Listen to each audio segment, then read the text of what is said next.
Coba kita bayangkan sejenak apa yang terjadi di balik tembok tebal Zhongnanhai, pusat kekuasaan Tiongkok yang reputasinya begitu tertutup.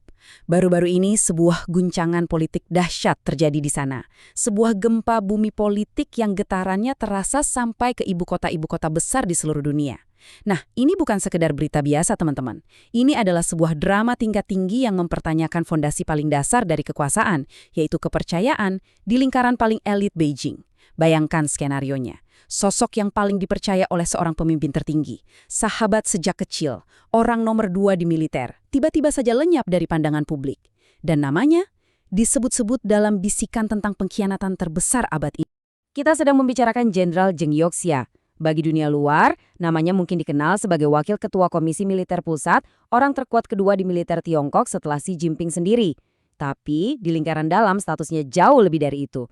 Dia adalah seorang princeling, putra dari seorang jenderal revolusioner legendaris, dan yang paling penting, ia adalah sahabat masa kecil Xi Jinping. Jadi, kejatuhan yang begitu tiba-tiba ini menciptakan sebuah teka-teki raksasa. Pertanyaannya jadi bercabang. Apakah ini benar-benar sebuah kasus spionase yang luar biasa, di mana intelijen asing berhasil menembus jantung pertahanan Tiongkok?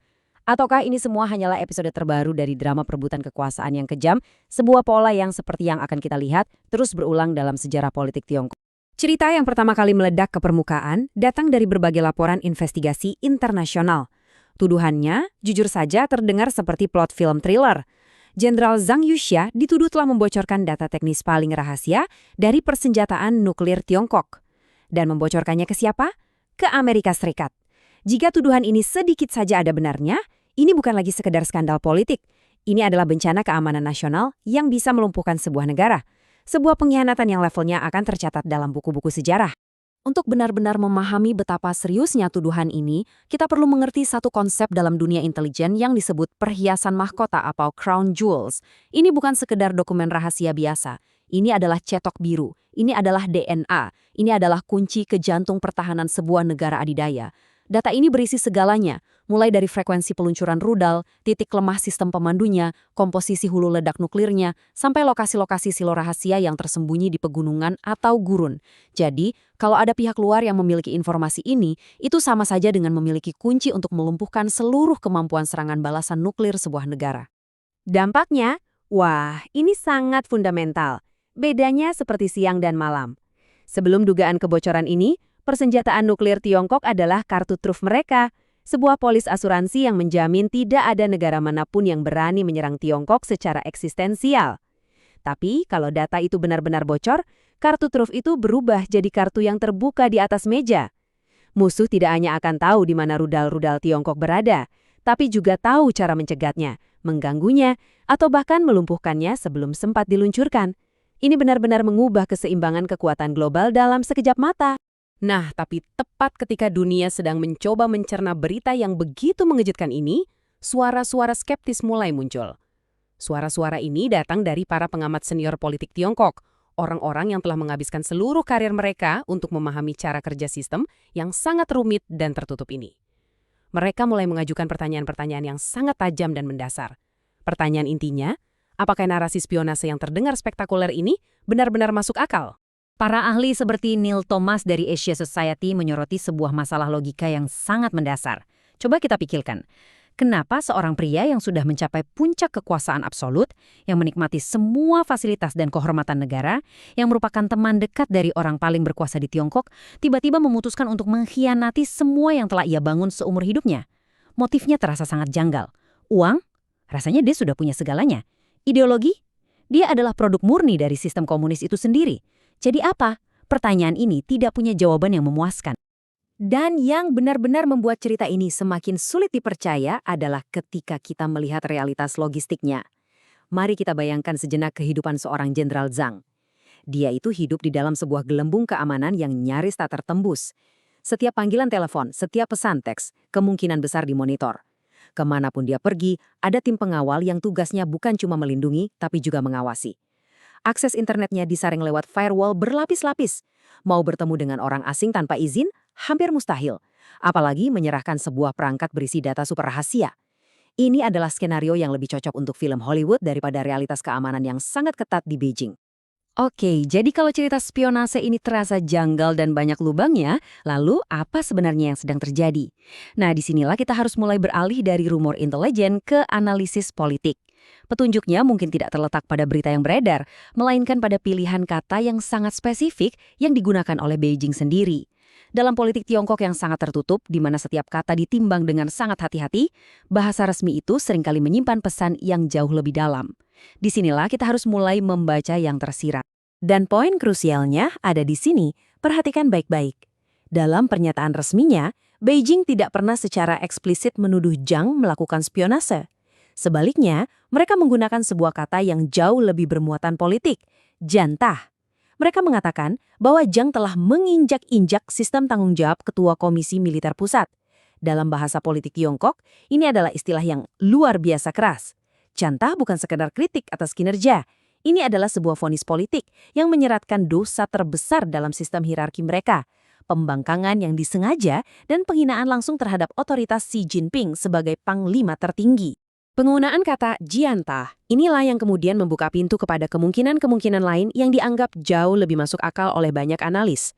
Mungkin dosa Jian bukanlah bekerja untuk CIA. Mungkin dosanya adalah ia sedang mencoba membangun pusat kekuatannya sendiri di dalam tentara pembebasan rakyat. Atau bisa jadi ia dianggap gagal, atau lebih buruk lagi, sengaja menghalang-halangi kampanye anti korupsi Xi yang sedang menargetkan skandal pengadaan besar-besaran di pasukan roket. Dalam sistem politik Beijing, kegagalan menjalankan perintah pemimpin tertinggi dengan sempurna itu bukan sekadar kesalahan administratif, itu adalah bentuk ketidaksetiaan yang fatal. Untuk memahami pola ini, kita harus mundur sejenak dalam lorong waktu sejarah Tiongkok, tepatnya ke tahun 1971.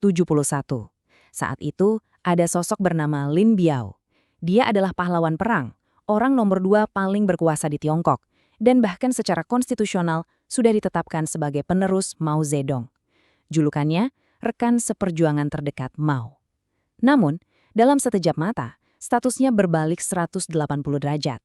Ia dicap sebagai pengkhianat yang mencoba membunuh Mao dalam sebuah kudeta dan akhirnya tewas dalam sebuah kecelakaan pesawat yang sangat misterius. Sejarah seolah memberikan gema yang mengerikan di masa kini. Ketika kita membandingkan kedua kasus ini secara berdampingan, paralelnya benar-benar mencolok.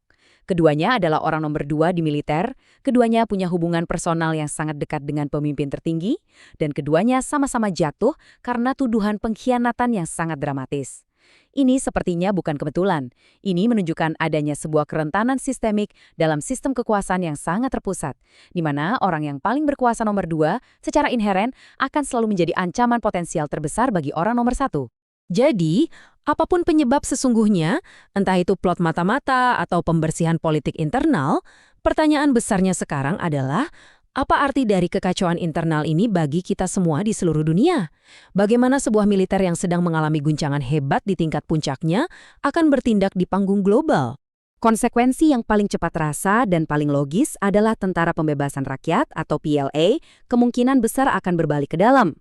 Seluruh energi organisasi raksasa ini akan terkuras untuk melakukan audit loyalitas, investigasi internal, dan pembersihan faksi-faksi yang dicurigai tidak 100% setia. Fokus utama mereka untuk sementara waktu bukan lagi proyeksi kekuatan ke luar negeri, melainkan konsolidasi kekuasaan dan memastikan stabilitas politik di dalam negeri. Ini artinya apa? Salah satu implikasi terbesarnya adalah resiko konflik besar seperti invasi ke Taiwan, kemungkinan besar akan menurun drastis dalam jangka pendek. Logikanya sangat sederhana. Sebuah militer yang sedang berperang dengan dirinya sendiri tidak bisa secara efektif melancarkan perang di luar negeri. Sebuah militer di mana para jenderalnya saling curiga satu sama lain tidak akan memiliki kesiapan mental maupun operasional untuk memulai invasi amfibi paling kompleks dalam sejarah manusia modern. Poin penting yang harus kita sadari dari semua ini adalah persaingan antara kekuatan-kekuatan besar dunia kini telah memasuki sebuah fase yang jauh lebih gelap dan jauh lebih personal. Ini bukan lagi sekedar tentang perang tarif atau kompetisi teknologi. Ini sudah masuk ke ranah perang intelijen, perang untuk memecah belang loyalitas di lingkaran kekuasaan tertinggi lawan. Tuduhan spionase, entah itu benar atau tidak, kini telah menjadi senjata yang sangat ampuh dalam babak baru persaingan ini. Pada akhirnya, kita mungkin tidak akan pernah tahu 100% kebenarannya. Seperti ada sebuah pepatah lama tentang politik Tiongkok, kita seringkali hanya bisa melihat asap tanpa pernah tahu di mana persisnya apinya. Namun, kejatuhan Jenderal Jiang Yoxia, sang sahabat lama, adalah pengingat yang sangat keras bahwa di puncak kekuasaan, kesetiaan mutlak adalah segalanya. Tapi kepercayaan ternyata adalah sumber daya yang paling rapuh dan bisa lenyap dalam sekejap. Dan dunia akan terus mengamati siapa lagi yang akan tersapu dalam badai tak terhindarkan berikutnya.